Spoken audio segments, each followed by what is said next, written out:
السلام علیکم، welcome to my channel D P T V official. میرا نام یاسین ہے اور میں ہارر سٹوریز نریٹ کرتا ہوں۔ اگر آپ بھی اپنے ہارر سٹوریز وغیرہ شیئر کرنا چاہتے ہیں تو نیچے ای میل کا لنک دیا گیا ہے ڈسکرپشن میں، تو پڑھتے ہیں آپ آج اپنی ہارر سٹوریز کی طرف۔ السلام علیکم، میرا نام ذیشان ہے اور میں لاہور کے ایک چھوٹے سے شہر میں رہتا ہوں۔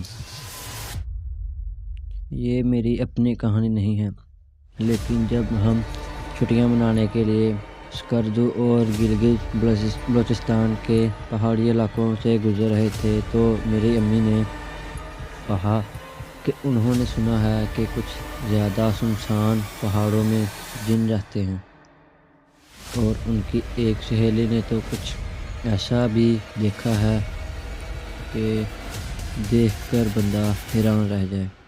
وہ بتاتی ہیں کہ جب وہ پہاڑوں کے درمیان وادیوں سے گزر رہی تھی تو انہیں اچانک بہت شدت سے ایسا محسوس ہوا جیسے کوئی انہیں دیکھ رہا ہے، اور عجیب سا بوجھل اور بے چین کرنے والا احساس، ویسا جیسے کبھی کبھی رات کے وقت اکیلے جنگل میں چلتے ہوئے ہوتا ہے، کہ جیسے اندھیرے میں کچھ اچانک سامنے آ جائے گا۔ حالانکہ رات نہیں تھی، پھر بھی فضا میں ایک عجیب سی گھٹن اور اداسی تھی۔ جب انہوں نے دائیں بائیں پہاڑوں کی طرف دیکھا تو یوں لگا جیسے خود پہاڑوں کی آنکھیں ہوں۔ پھر انہوں نے دیکھا کہ بہت لمبی بوڑھی عورتیں پہاڑوں میں سے جھانک رہی ہیں۔ جتنا وہ انہیں دیکھتی اتنا ہی وہ لمبی اور بڑی ہوتی جاتی، یہاں تک کہ پہاڑوں کی چوٹیوں سے بھی اونچی ہو کر انہیں گھورنے لگیں۔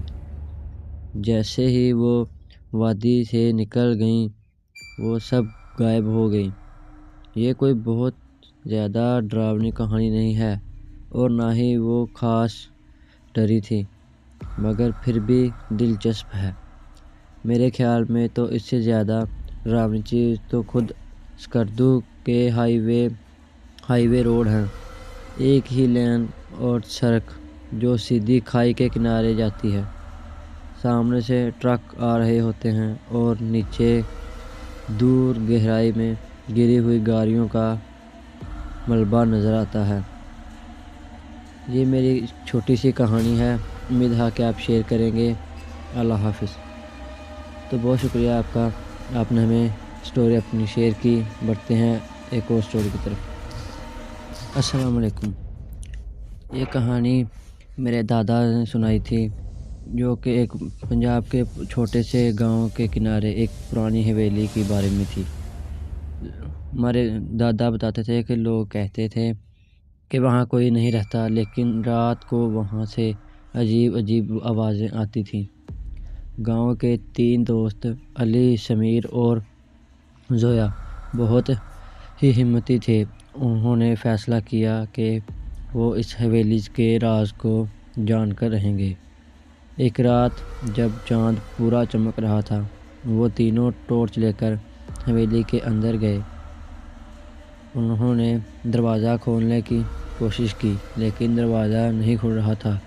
تو علی نے دروازے کو زور سے لات ماری تو دروازہ کھلتے ہی زور کی کرر کی آواز آئی، جیسے کسی نے سالوں بعد دروازہ کھولا ہو۔ اندر ہر طرف دھول اور جالے تھے۔ اچانک زویا نے دھیمی آواز میں کہا، تم لوگوں نے سنا؟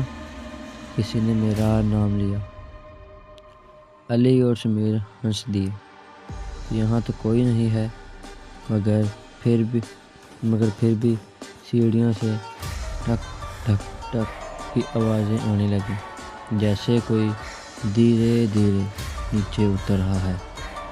انہوں نے ٹارچ اوپر کی طرف کی، لیکن وہاں کوئی نہیں تھا۔ ہوا تیز چلنے لگی اور حویلی کا دروازہ زور سے بند ہو گیا۔ اب وہ تینوں اندر پھنس چکے تھے۔ دیوار پر ایک پرانی تصویر لگی تھی۔ تصویر میں 3 بچے کھڑے تھے اور ان تینوں کے چہرے بالکل سمیر، علی اور زویا جیسے تھے۔ سمیر گھبرا کر بولا، یہ کیسا ہو سکتا ہے؟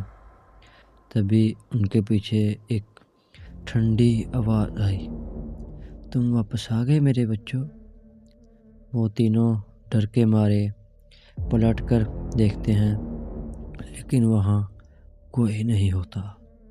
اچانک ان کی ٹارچ بند ہو گئی۔ صبح جب گاؤں والے حویلی کے پاس سے گزرے تو حویلی کا دروازہ کھلا تھا، لیکن علی، سمیر اور زویا ابھی تک واپس نہیں گئے تھے، اور کہتے ہیں کہ رات کو حویلی کی کھڑکی میں اب 3 نئے سائے نظر آتے ہیں۔